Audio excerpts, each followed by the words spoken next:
Hello everyone, welcome back. आज का हमारा टॉपिक है जॉन डन की poem the sun rising. John Donne का बर्थ जनवरी 1572 को हुआ और उनकी डेथ 31 मार्च 1631 को हुई। जॉन डन के बारे में थोड़ा सा जानते हैं। John Donne was an English poet, a scholar and क्लैरिक।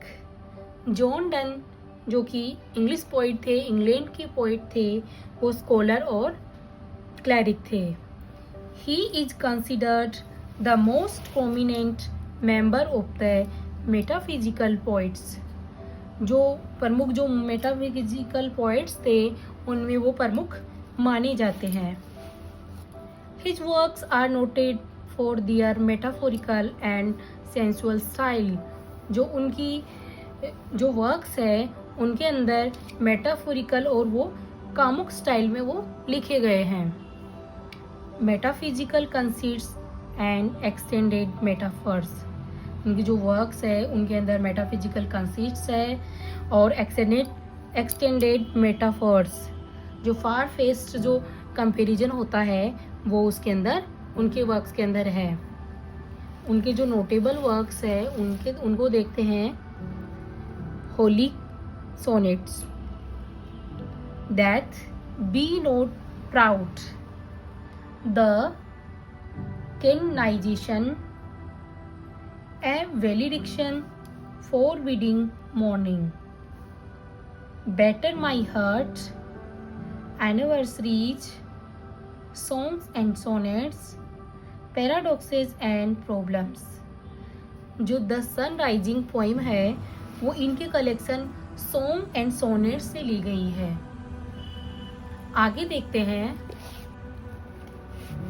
The sun rising published 1633।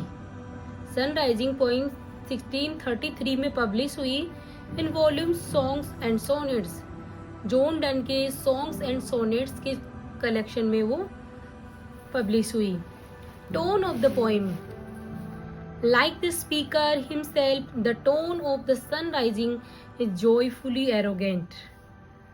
The sun rising की पोइम की जो टोन है वो जॉयफुली भी है और वो एरोगेंट भी है।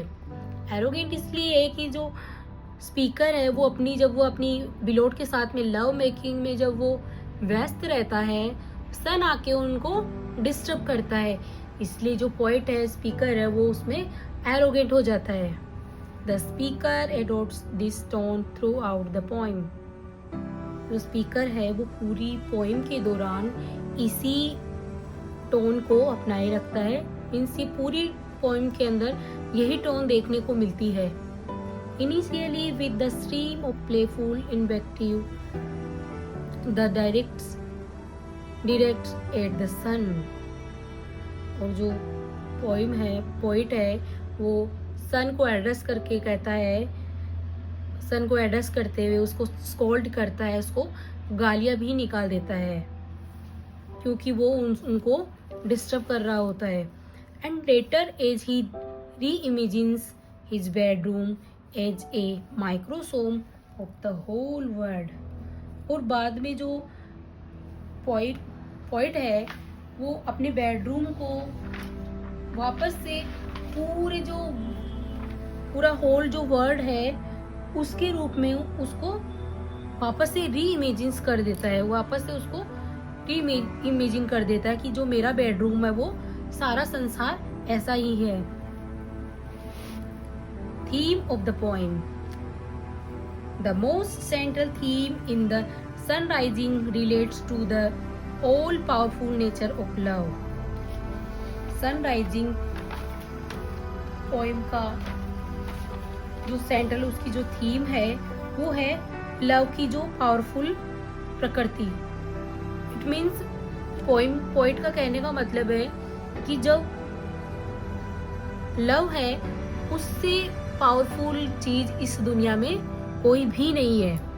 The poem reflects the speakers boundless adoration for his lover. इस पोइम के अंदर जो स्पीकर का अपने बिलोड के प्रति, अपने लवर के प्रति जो बाउंडलेस एडोरेशन है, जो उसका असीम जो प्रेम है, उसको इसके अंदर रिफ्लेक्ट किया गया है, उसको दर्शाया गया है। आगे देखेंगे।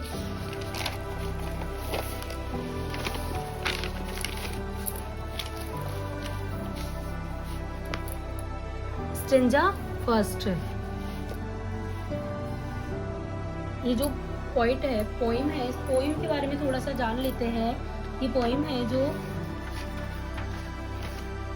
पोइट है वो सन को एड्रेस करते हुए सारी बातें, सन से बातें कर रहा है कि बिजी ओल्ड फूल, अनरूली सन, वाई दोस्त दाउ दस, तुम ऐसा क्यों करते हो। सन से पूछ रहा है पोइट कि तुम ऐसा क्यों करते हो, बिजी, तुम बिजी हो फिर भी ऐसा क्यों करते हो। ओल्ड फूल, तुम ओल्ड हो। ओल्ड इसलिए कहता है कि उसको जो सूर्य है, जो सन है, उसको जो न्यू लवर्स है, उसकी इमोशन का उसकी कोई कदर ही नहीं है उसकी, क्योंकि वो उनको आके डिस्टर्ब करता है। फूल, तुम मूर्ख हो।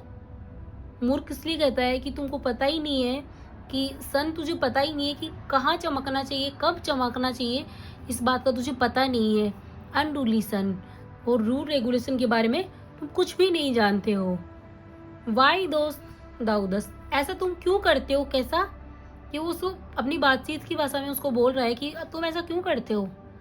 Through windows and through curtains call on us.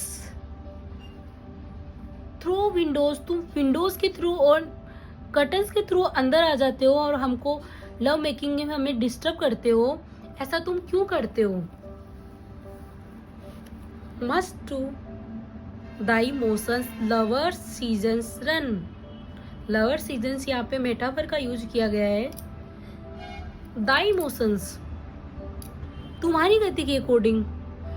Poet उसको पूछता है, स्पीकर उसको पूछता है क्या तुम्हारी गति के अकॉर्डिंग लवर्स सन्स रन, तुम्हारी गति के अकॉर्डिंग लवर्स का जो सीजन है वो चलेगा।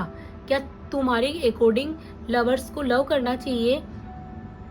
सन को वो पूछता है। सोसी पेडांटिक रेज, यहाँ पर तो जो पोइट है, जो स्पीकर है, वो सूर्य को गालियां तक निकालने लग जाता है कि तुम धूर्त हो, तुम मूर्ख हो, ऐसे कुछ गालियां निकालने लग जाता है। गो चाइल्ड, लेट स्कूल बॉयज, जाओ तुम, चाइल्ड लेट स्कूल बॉयज, तुम जाके उनको डांटो, जो बच्चे जो स्कूल जा रहे हैं और वो लेट हो रहे हैं, उनको जाके डांटो कि तुम जल्दी करो, तुम लेट हो रहे हो। एंड शोर प्रेंटिसेस क्या होता है, जो वो कामगार लोग जो जाने की इच्छा नहीं है, उनकी काम पे जाने की इच्छा नहीं है, उनका जाके कहो कि तुम्हारा काम का टाइम हो गया, तुम्हें जाना चाहिए। Go tell court huntsmen that the king will ride, जाओ और तुम जो राजा का जो राज्य है उसके अंदर जो हंट्समैन है, जो शिकारी लोग हैं, उनके जाके कहो that the king will ride, कि जो राजा है उसका शिकार का समय हो गया है। Call country ants to harvest office. Country ants यहाँ मेटाफर का यूज हुआ है, जो कि फार्मर्स के लिए यूज किया गया है। कॉल कंट्री एंड्स, जाओ और उन फार्मर्स को कहो टू हार्वेस्ट ऑफिस, और उनको कहो कि अपना जो हार्वेस्टिंग का काम है वो कंप्लीट करें। Love all alike, no season knows no clime. Poet सूर्य को कहता है कि क्या तुम ऐसा सोचते हो कि तुम्हारी गति के अकॉर्डिंग जो लवर्स का सीजन होना चाहिए, ऐसा कुछ नहीं है। उसको कहता है कि ऐसा कुछ नहीं है, जो इनकी तरह ऐसा कुछ भी नहीं है। लव का कोई सीजन नहीं होता है, उसका कोई क्लाइमेट नहीं होता है। Nor hours days months which are the rags of the time. Rags means होता है पार्ट्स, जो टाइम के जो पार्ट्स होते हैं, घंटे, दिन, महीने, इनके अकॉर्डिंग लव का अपना कोई फिक्स टाइम नहीं होता है, उसका कोई सीजन नहीं होता है, उसका कोई क्लाइमेट नहीं होता है। तो तुम हमें आके डिस्टर्ब मत करो।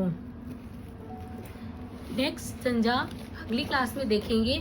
आज इतना ही देखेंगे, कल की क्लास में हम सेकंड स्टंजा और थर्ड स्टंजा कंप्लीट कर लेंगे पोएम को।